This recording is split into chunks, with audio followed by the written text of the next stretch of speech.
Hello नमस्ते दोस्तों, हमारे चैनल को लाइक और सब्सक्राइब ज़रूर करना दोस्तों। आज मैं एक देवी गीत सुना रही हूँ, अच्छा लगेगा तो कमेंट में बताना दोस्तों। लाइक और सब्सक्राइब करना ना भूलें दोस्तों। कवने जंगलवा मैया लिहलू बसरवा हो कि आई जैतूना, तोहरे चरनिया के प्यासल पपीहा मैया आई जैतूना, तोहरे चरनिया के प्यासल पपीहा मैया आई जैतूना। कवने जंगलवा मैया लिहलू बसरवा हो कि आई जैतूना, तोहरे चरनिया के प्यासल पपीहा मैया आई जैतूना।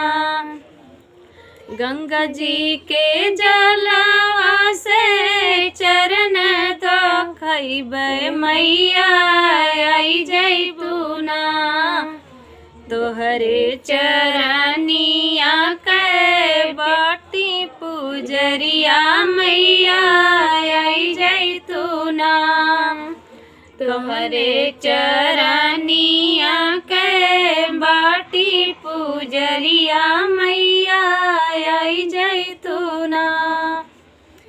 कवने जंगलवा मैया लिहलू बसरवा हो कि आई जैतूना, तोहरे चरनिया के प्यासल पपीहा मैया आई जैतूना।